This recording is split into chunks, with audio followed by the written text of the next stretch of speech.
go ahead and let's start it with our first round leaders there, Uncle Dave. I'm going to let you go ahead and kick this off first. First round leaders. What are you looking at? Yeah, it's funny, Sleepy. I took Brian Campbell at 80 to 1. I had 100% planned on having him on my card somewhere this week, and then when I saw he was in the second group out of the gate, I had no choice but to put him here. I mean, this is a tight driving course that requires some pretty precise approach shots, and it also has really tiny greens, and shots gained around the green are going to help Big Huge this week, and he's in the top 10. And he had a bunch of missed cuts leading into Augusta, but he did play the Masters, and he finished 32nd. I just love his accuracy off the tee. He's not long, but this is a very short course. You don't need length. And I went ahead and took his playing partner as well, Sammy Valmaki. I mean, at 80 to 1, he had last week off, but he finished, don't forget, 4th and 12th in the two events in Texas. And he has some completely like elite statistics with the exception of putting. But if you're on those greens in regulation, you got a chance to two putt every one of them because they are so small. Excuse me, brother. And because of that, I'm also going to take him to finish top 20 at plus 450. And this is my first official Brian Harman bet at 50 to 1.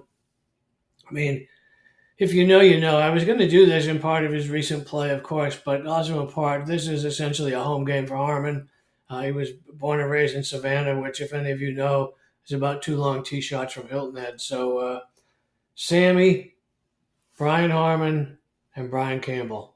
All right, so a nice trio of golfers there for Uncle Dave's first round leaders. You didn't mention either of my guys there, Uncle Dave, so that's a good thing. And both of my guys, they're going to go ahead. They're going to tee off here early on Thursday. First one here, I'm going to go Akshay Bhatia at 50 to 1. I think you got to take a shot here with Akshay. One of the bigger names on this card, obviously. And a lot of the guys last week, they played in the Masters all 4 days.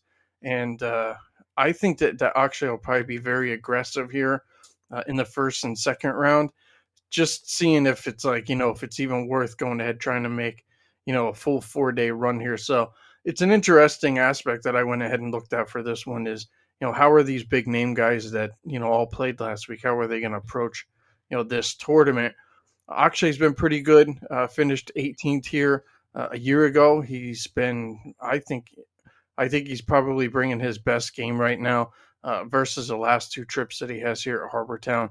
I think he'll be in the mixer. I think he probably pushes the go button here. And then I'm going to go and I'm going to take Sam Burns at 50 to 1.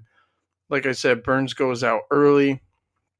He's had some good success here at this course. A bunch of rounds in the 60s and had a 65 here 2 years ago. I think 65 could probably go ahead and get it done for a first round leader. Burns has been on a little bit of a slide probably over the last 5 events for him. But if you look at his stats, he's really not missing by much. And it seems to me, based on what I see here at Harbor Town for Burns, that this is kind of a course that might be able to tighten up his game and give him an actual shot.